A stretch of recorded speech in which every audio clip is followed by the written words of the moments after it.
some passengers were transferred from the laid-up IMM ships. Eva Hart and her family were originally booked on the Philadelphia. We were booked in a ship called the Philadelphia. And this cold strike came and she didn't sail. And we were then offered a berth in the Titanic, which absolutely delighted my father. I thought it was wonderful. The whole world was talking about that ship. And my mother had this dreadful premonition. She'd never had one before and she never had one after. But she said, no, we can't do this. It's quite wrong. Something dreadful will happen.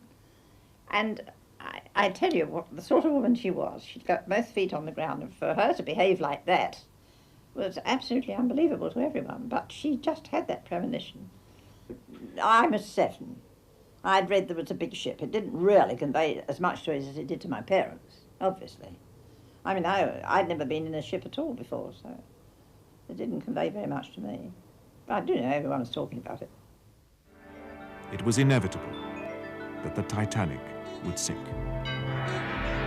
Thomas Andrews, the ship's designer, confirmed this to Captain Smith. But still, the passengers were unaware of their imminent peril. I was in bed, of course.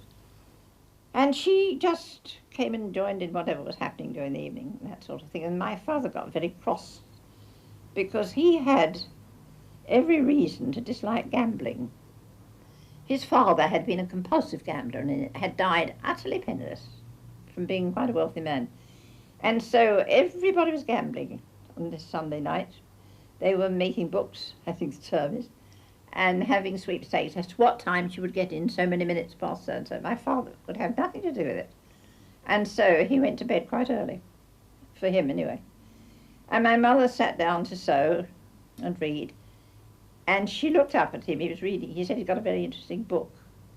But quite quickly, he went to sleep, and she got up and took the book from him and set her down again. And she said at 10 minutes to 12, she felt a slight bump. And she said it was just like a train pulling into a station. It just jerked. It was very slight, but she said she knew that it was this dreadful something, and she wakened my father. She wakened me, and my father said no, he wasn't going up on deck again after the night before. But she literally pulled him out of bed and made him go up. And she then said she was going to dress me, and I, being sleepy and very naughty, said I wasn't going to be dressed. Nothing to be dressed for, I'm going back to bed. My father came back very quickly because he could get up to the boat deck in the lift very quickly from where our cabin was. And he came back and he picked me up and wrapped his blanket tightly round me as if I were a baby. And my mother said nothing to him, and I used to say to her sometimes, years afterwards, I can't understand why you didn't say to him, what was it? Which she certainly did not say. And she said, I didn't have to say, what was it? I didn't know what it was, but I knew it was this dreadful something that I had to live with for months, and there was nothing more I could say. So he put his very thick coat on her and put another one on himself. And without any words at all, we went out of the cabin and into the lift and up onto the boat deck. Now, if we hadn't done that at that time, I very much doubt I'd be talking to you today because, as you know, there was accommodation for less than 800 people in the lifeboats, and she was carrying 2,200. So it was a question as who was there in time to get into one of the all too few lifeboats. Well, they weren't launched very quickly, because at first no one thought anything was going to happen. But my father went away and spoke to an officer, and he said, they are going to launch the lifeboats, but you'll all be back on board for breakfast. There wasn't any panic until the lifeboats left, and then there was panic galore. We were down on the ocean. We could hear them running about on the decks and screaming. You can imagine people came up from their cabin, went onto the deck, no lifeboat, tearing around the other side. That's when the panic was there. There wasn't any panic at the time I got in the lifeboat because there weren't enough people up there. And there were enough people there to just get into the lifeboats. But after that, when the others started coming up from their cabins and there were no boats, gosh, there was panic. We could hear it. Definitely. As each lifeboat reached the water, it moved away from the ship for fear of the suction should she sink. Some rowed towards the lights of a ship which could be seen just a few miles away. This ship was never identified and never reached. And of course there are still threats of legal things even these days about whether the ship that was so close to us was the Californian or not. I mean, I saw that ship. It's terribly close. And the other thing I'm saying is that I didn't see a ship 19 miles away. I saw a ship that was so close, and they said at the time it was less than 9 miles away. Now they're trying to say it was 19. I saw it, you know, it wasn't just lights on the horizon, you could see it was a ship.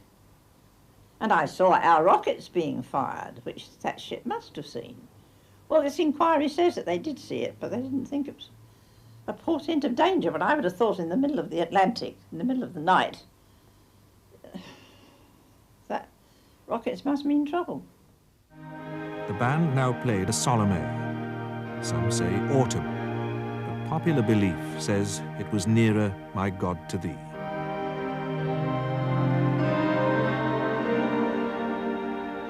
Well, there's no question about the fact that they played, and there's no question about the fact that after we were down on the water and they were playing, they played one version of the hymn, Nearer My God to Thee, of which there are 3. I've had this out so many times.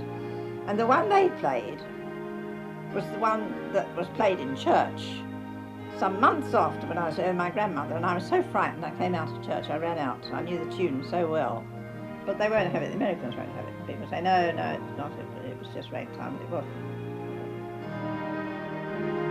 The visible part of the ship apparently settled back slightly before it, too, disappeared beneath the sea. It was this settling that indicated the ship had broken in two. And we rowed away from the ship as fast as we could, because one has to do that, because I believe the suction when a vessel goes down is absolutely enormous. And we rowed away, and I didn't close my eyes at all. I saw that ship sink. And I saw that ship break in half. And for so many years, people have argued with me about that. But now at last, it has been proven beyond all doubt that she did break in half. I know she did, I saw her. And the forepart went down nose first, and the stern of that ship stood up in the water for quite a long time, or it seemed a long time to me, and then keeled over. And we heard the dreadful sound of people drowning, which was, unbelievable. And then, because our lifeboat was so full, so overfull, the officers called all the boats together and transshipped some of us. 1 in that boat, and 2 in that, and 3 in that, and I got separated from my mother. And that was the most terrifying thing to happen to a child. But the most dreadful sound of all is the sound of people drowning. The screams. Absolutely ghastly. My mother used to say sometimes, she couldn't get me to talk about it for years, but if ever anyone did talk to me and I said that, she used to say yes. But do you remember the silence that followed it? And that's quite right. It's the whole world stood still that night. Once the lights had gone, the ship had gone, the sound had gone. Oh, it was dreadful. Dreadful. Now there was nothing to do but wait for rescue. Among those standing on the upturned boat was Harold Bride, the wireless operator, who confirmed to his companions that the Carpathia was on her way. At 3:30 a.m., she was sighted on the horizon, firing rockets, and at 4:30 she was on the sea. The Carpathia arrived with the dawn, and by 8:30 had taken on board 705 survivors and 14 lifeboats, the rest being set adrift. And we were picked up, as you know, in the morning by this little ship, the Carpathia, and the rescue of people from lifeboats in mid-ocean is quite a terrifying thing. These little boats, shall we say, draw up alongside, for want of a better expression, to what looks like an enormous vessel. She was quite a small vessel, the Carpathia, but she looked big from there. And then how do you get on board? You don't have a gangplank like you do when you're ashore. And so they opened a sort of, I don't know whether the word is right, a hatch in the side of the ship where the luggage used to be laid.